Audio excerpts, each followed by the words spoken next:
Hey there, y'all, and welcome to today's Daily Down and Dirty. My name is Fairlight. Welcome to Airy Fairy Tarot. All right, y'all, so the message today is about the complexities of success. And so, we might ask ourselves, what is success? Well, I feel like success is embodied in the sun card. Our lives literally revolve around the sun. There would be no life without the sun. And so the sun is the core of who you are. It's your brilliance. It's your authentic expression. It's everything about you that it illuminates, that is illuminated, and that is illuminating. And so that's what success is. It's free expression. It's living your happiest, best expression again. So that'll come out later. So I call this complexities of success because we start out with the Five of Wands and the Queen of Cups reversed. And this looks like a very gossipy kind of bunch over here. Five of Wands is, it's a competitive card. I don't know, I'm thinking of like all the more traditional kinds of things, but then looking at this and it's like arguing, it's just a lack of cooperation. And I love that saying, at the bottom is competition, at the top is collaboration. And so it's like, even if somebody is doing the same thing as you, you're just widening the path for each other. I kind of get from this that maybe you were trying to, or maybe are trying to work together with a team, but there's just no cooperation there. And it kind of looks like with the Queen of Cups and with what's going on here, it's like you are trying to be the peacemaker. You are trying to be the one who fixes things, who nurtures everybody, who tries to make everybody happy. You know what? Everybody else's happiness is not on you. The only person's happiness you're responsible for is your own. And look at how happy you're making yourself if you're feeding into this nonsense. And so, and then it looks like this was actually on top of the Sun card. It looks like this stems from childhood trauma, where, you tried to make a stressed out parent happy, and no matter what you did, it was either not even acknowledged, definitely not appreciated, and maybe even if it was acknowledged, it was made to feel like it wasn't good enough. And so whatever it was, whatever you did, and the parent was too distracted or just not engaged enough with being a parent. And it seems like whenever, this is the second time anyway, that I've looked at this card, I'm always looking at this ocean in the background.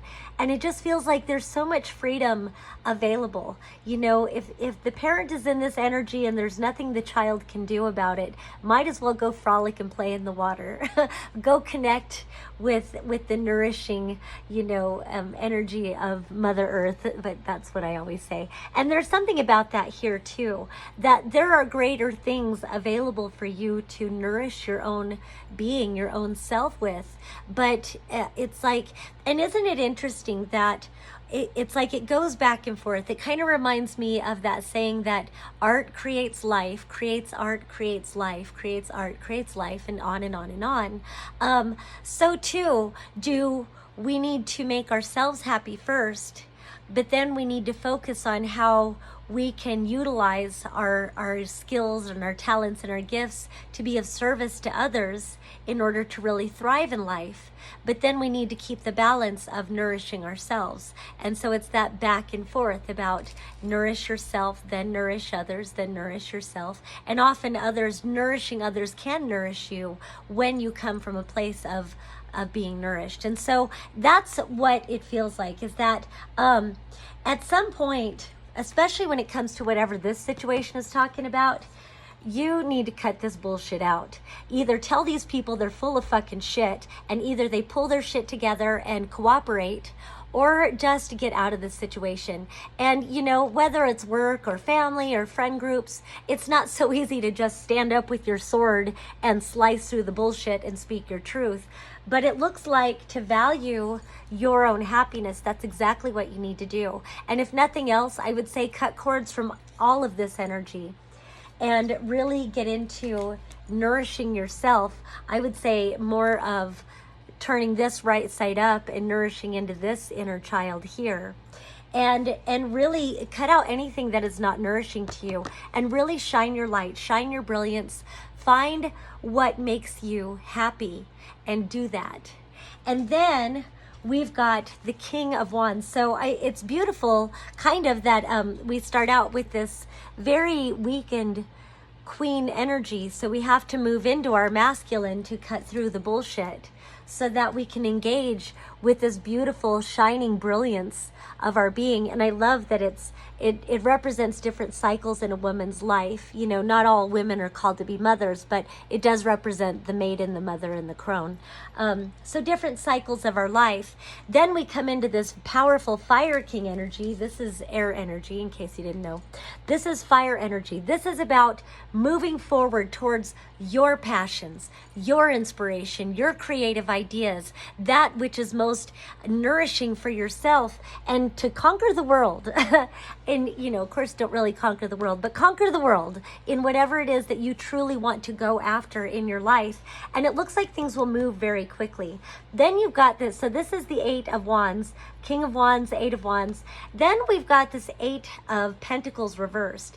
And I was like, well, wow, that's kind of weird. And because this is about, like, you know, you're invested in yourself and you're really working on your craft and maybe learning new things, which has kind of been a theme lately. But this is kind of saying, don't hold back.